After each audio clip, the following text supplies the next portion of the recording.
கற்றுக்கொள்கிற அடுத்த ஒரு காரியம் 3வது 4வது வசனம். அவள் அதை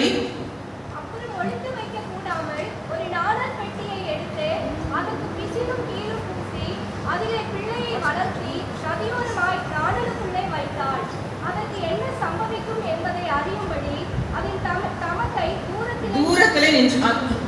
முதல்ல பார்த்தோம், ஒரு she was a mother of courage, ஒரு தைரியம் உள்ள ஒரு பெற்றோர். நான் she யோகபெத் அப்படின்னு நான் சொல்றேன்னா, இன்னைக்கு மதர்ஸ் டே, அதனால அம்மா அம்மான்னு சொல்லிட்டு இருக்கிறேன். அம்மான்னு சொல்லும் போதே எதுவும் சேர்ந்து வந்துடணும், குடும்பமும் சேர்ந்து வந்துடணும். பக்கத்துல கைக்குட்டு சொல்லிருந்தேன். அம்மான்னு நான் சொன்னேன்னா she was a mother of courage ன்னு சொன்னேன்னா this family was a family of courage அப்படிதான் அர்த்தம்.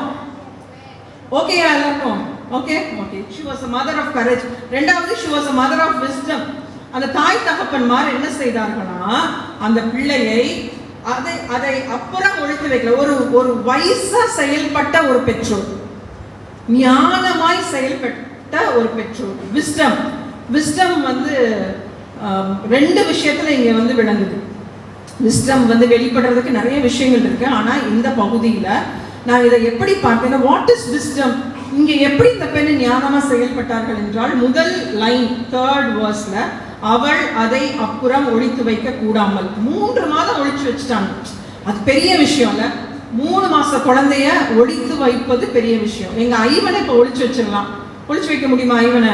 ஒரு ரூம்குள்ள தள்ளி நீ வெளியவே வரக்கூடாது, உள்ளவே உட்காந்துக்கோ, 3 நேரம் உனக்கு சாப்பாடு, உள்ளுக்குள்ள இது இருக்கு அது இருக்கு அது இருக்கு அப்படின்ட்டு அவர் என்ன செய்வாரு, அப்பா சாமி தேங்க்யூ மம்மிட்ட தான் பண்ணிடுவாரு.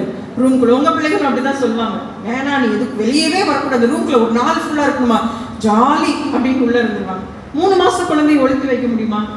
அது எப்ப அழுகுன்னு தெரியாது. அந்த நாட்கள் இந்த நிப்பிள் கூட இருந்திருக்காதுல்ல.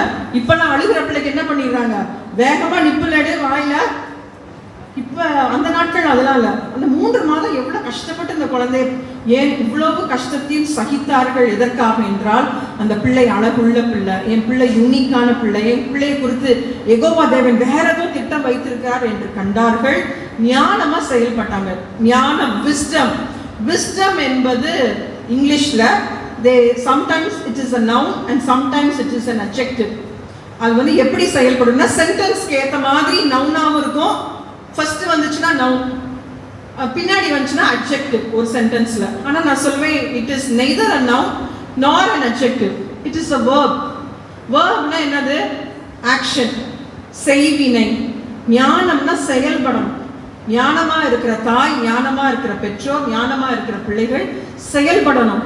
அதாவது ஒத்துக்கொள்ளணும்.